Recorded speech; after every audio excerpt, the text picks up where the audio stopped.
Good morning, Your Honors. Richard Joyce on behalf of the mother, L.W., who has appealed the termination of parental rights. I'd like to reserve 2 minutes for rebuttal.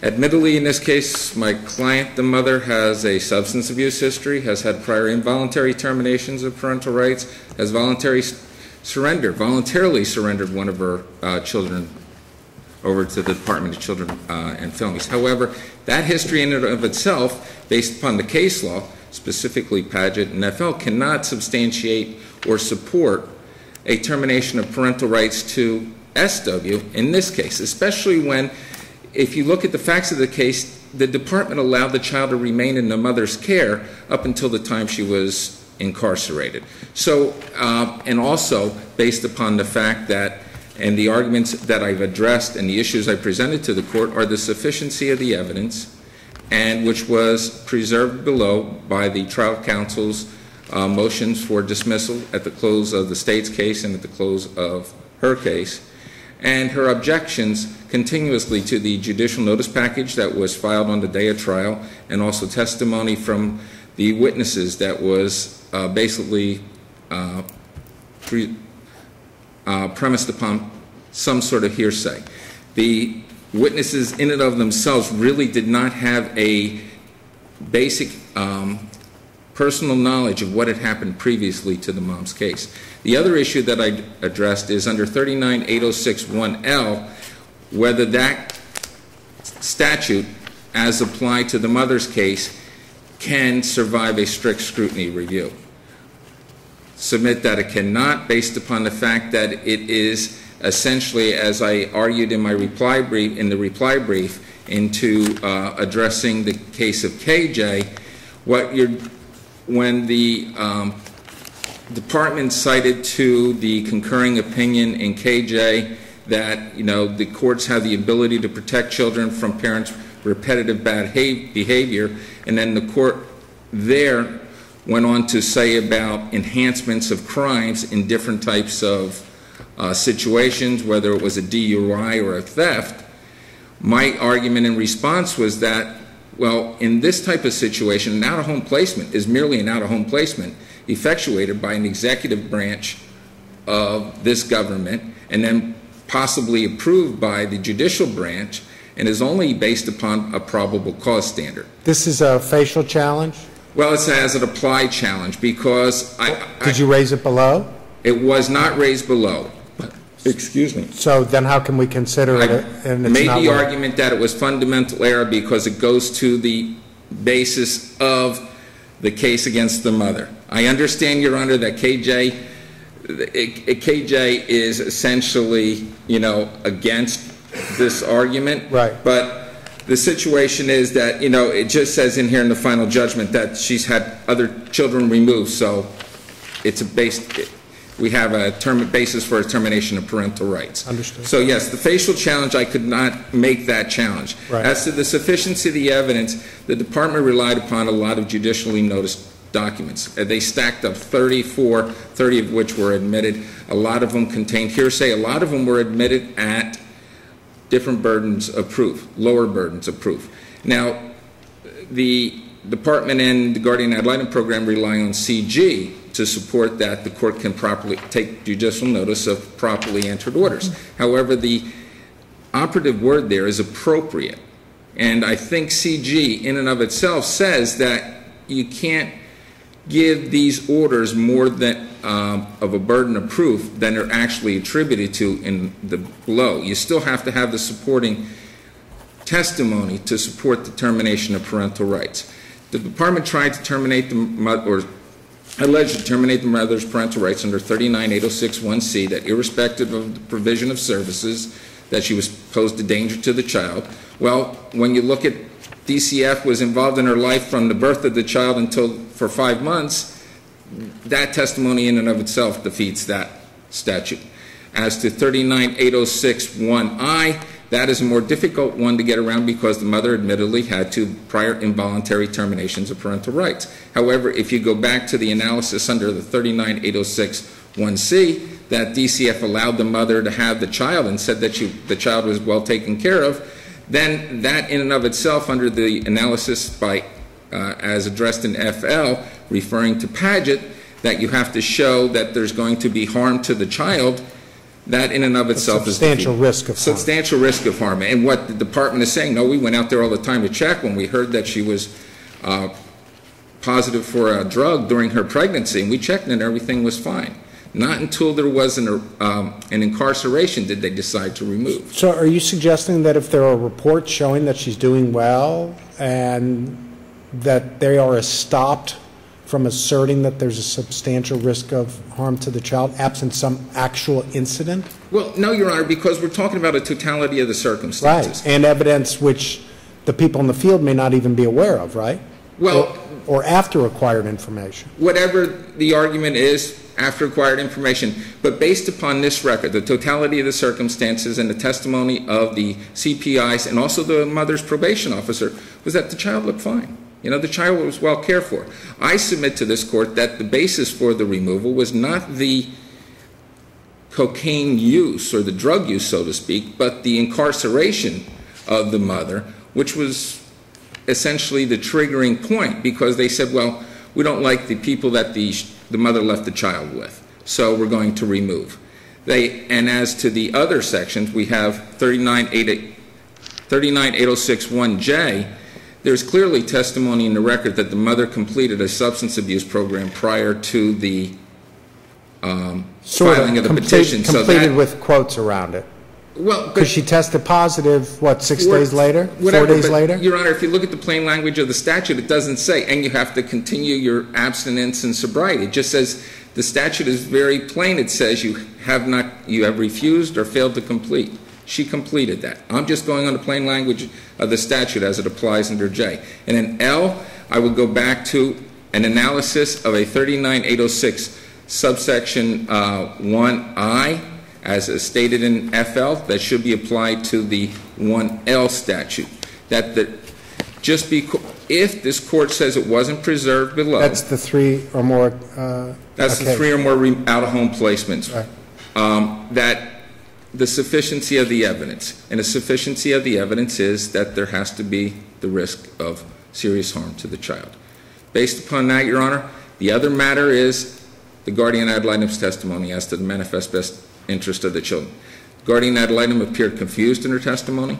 She stated that she never met with the mother, never saw the mother with the child, and just came in and said that the child's better off with somebody else. Case law out there says, you know, that's not sufficient to terminate parental rights. I request that the court reverse and remand the matter to the trial court. Thank you. Thank you.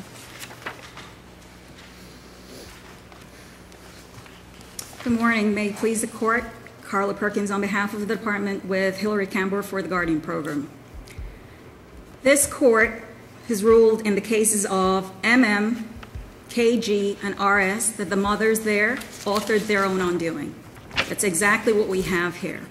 We have a mother who from 2003 has had a substance abuse problem. In 2009, when she gave birth and tested positive for cocaine at the time, services were engaged again.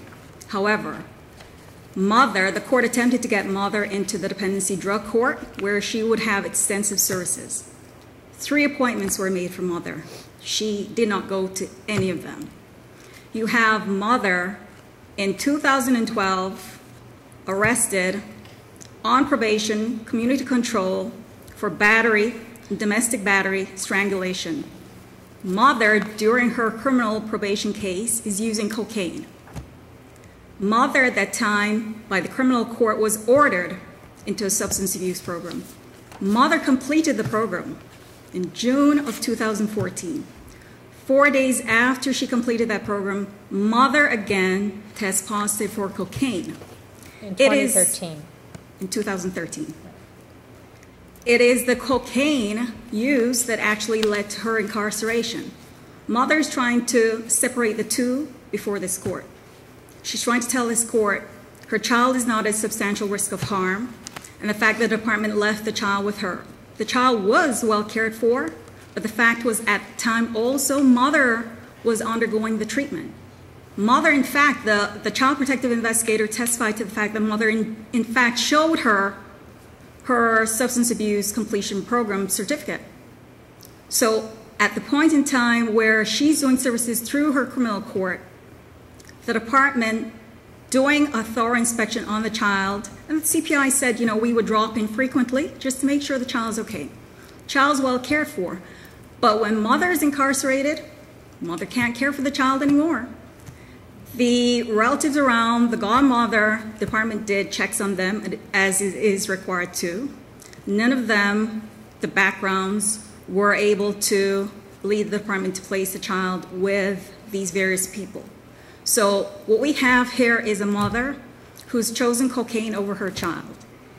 Even though she may have completed the substance abuse program, this court in YF cited to AW, where mother had mental health illness. And this court quoted that holding where, even though that parent may have completed the services, it was a mere technicality. This is what we have here. Mother is completing a substance abuse program through the criminal court, but it is a mere technicality. She's actually not been able to stay away from cocaine. We're not denying that she loves her child, but unfortunately, her desire for cocaine has far outweighed her ability to parent.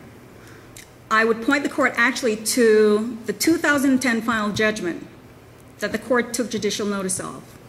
There, in that judgment, the father of those two children to whom the mother lost her rights involuntarily, he testified before the court and he said, whenever the mother uses drugs or alcohol, her level of aggression rises and it creates a domestic violence between himself and the maternal grandmother. Her cocaine use is also tied to the very instances for which she was on community control, battery, domestic battery. The department asserts before this court that on ground C, the court had the evidence to support the ruling that irrespective of provision of services, there is no safe reuniting the child with the parent. Under L, the 3 or more removals, Chief Judge Hawk, his ruling is correct. He says, for children to be continually removed, it is detrimental to the children. We have these 3 or more removals. We have a pattern of history with the mother, and even with a criminal case, mother is still taking and using cocaine. All of this shows that the safety of the child is at risk if left with the mother. The department requests this court affirm, and this mother realized that, the desire for cocaine has actually outweighed her ability to parent. Thank you. Thank you. Thank you, Your Honors. In response, this problem with the case for DCF is the fact that the mother had the child in her care and custody for those 5 months, and the child was determined to be fine. So if they're going for an analysis as to a prospective substantial risk of harm to the child, they would need more than just speculation entered by these prior final judgments or the testimony of the witnesses. Also, as to L and the department's argument as to Chief Hawks, I go back to the fact that that standard in and of itself is not good enough because we're based upon a probable cause standard.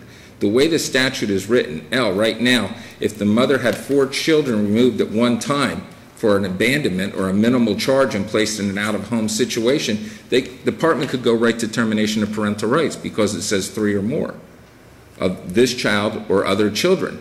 So that in and of itself is a scary statute. I mean, the department, if we go back and look at 39806(1)(I), FL puts some restrictions on how the department can get to the termination of parental rights. If you look at 39806(1)L under a strict scrutiny standard and you try and determine whether it's narrowly tailored to meet the job that it wants to perform to protect the children from repetitive bad behavior of the parents, it can't survive when you look at the other statutes that have already been in place. And I would submit to you that the sufficiency of the evidence is not there to support because DCF just thought that this case, Mom had such a history, if we walk in there with the history, lay it down in a judicial notice package, we're going to be able to walk out with the termination of parental rights. Submit that the final judgment be reversed. The child is already adjudicated dependent. The case gets be sent back to the trial court. Trial court can monitor the mother's opportunity to see if she could, with a case plan, complete services and effectively parent the child. Thank you. Thank you. Thank you to both.